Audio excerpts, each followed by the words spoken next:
ആധാറും പാൻ കാർഡും കൊടുക്കുമ്പോൾ സൂക്ഷിക്കണം. നിങ്ങളെ ഒരു പക്ഷേ കാത്തിരിക്കുന്നത് ഒരു വലിയ ചതി തന്നെയാകാം. ആധാർ കാർഡുകൾ, പാൻ കാർഡുകൾ തുടങ്ങിയവ നമ്മൾ പല ആവശ്യങ്ങൾക്കുമായി കൈമാറ്റം ചെയ്യാറുള്ളതാണല്ലോ. എന്നാൽ ഇനി അത് നൽകുമ്പോൾ വളരെയധികം സൂക്ഷിക്കണം എന്ന മുന്നറിയിപ്പാണ് കൊല്ലം സ്വദേശിയായ സുമേഷിന്റെ അനുഭവം കാണിച്ചു തരുന്നത്. വാഹന നിർമ്മാണ കമ്പനിയിൽ ജോലി ഒഴിവുണ്ടെന്ന പരസ്യം കണ്ട് അപേക്ഷിച്ചതേയുള്ളൂ സുമേഷ്. 8 മാസം കൊണ്ട് കോടീശ്വരനായി. പക്ഷെ പണമൊന്നും കയ്യിൽ വന്നില്ല. താനൊരു പണക്കാരനായ വിവരം സുമേഷ് അറിഞ്ഞത് കഴിഞ്ഞ ദിവസമാണ്. GST വകുപ്പിൽ നിന്ന് വിളി വന്നപ്പോൾ.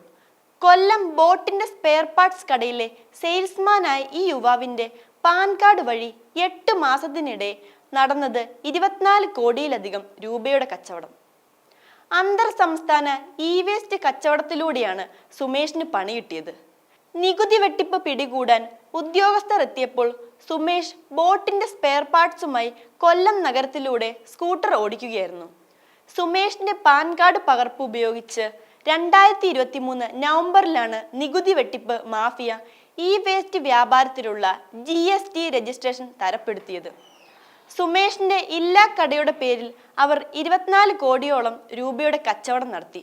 തന്റെ പേരിൽ വ്യാജ രജിസ്ട്രേഷൻ എടുത്തതായി കാട്ടി സുമേഷ് കേന്ദ്ര GST ഓഫീസിൽ പരാതി നൽകിയ ശേഷവും കച്ചവടം നടന്നുകൊണ്ടിരിക്കുകയാണ്. ജോലി ഒഴിവ് പരസ്യം കണ്ട് ബന്ധപ്പെട്ടപ്പോൾ പാൻ കാർഡിന്റെ കോപ്പി ആവശ്യപ്പെട്ട പ്രകാരം അയച്ചു കൊടുത്തിരുന്നതായി സുമേഷ് പറയുന്നു. കോപ്പി അയച്ച വാട്സപ്പ് നമ്പർ അടക്കം GST എൻഫോഴ്സ്മെന്റ് വിഭാഗത്തിന് നൽകിയിട്ടുണ്ട്. 10 വ്യാപാരികൾക്കോളം സുമേഷ് വേസ്റ്റ് നൽകിയതായാണ് രേഖകൾ. ഇതിൽ ഡൽഹിയിലുള്ള 3 സ്ഥാപനങ്ങളിലേക്ക് ഇലക്ട്രോണിക് മാലിന്യം അയച്ചിട്ടുണ്ട്. 7 വ്യാപാരികൾക്ക് ആക്രി സാധനം നൽകാതെ തന്നെ നൽകിയതായി രേഖയുണ്ടാക്കുകയായിരുന്നു.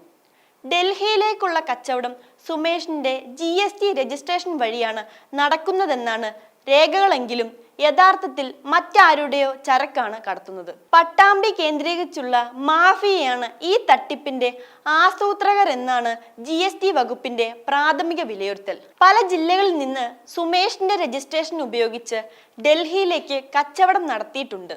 ഈ വീഡിയോ നിങ്ങൾക്ക് ഇഷ്ടമായാൽ ലൈക്ക് ചെയ്യുക. കൂടുതൽ വീഡിയോകൾക്കായി യോഗനാഥം ന്യൂസ് ചാനൽ സബ്സ്ക്രൈബ് ചെയ്യുക.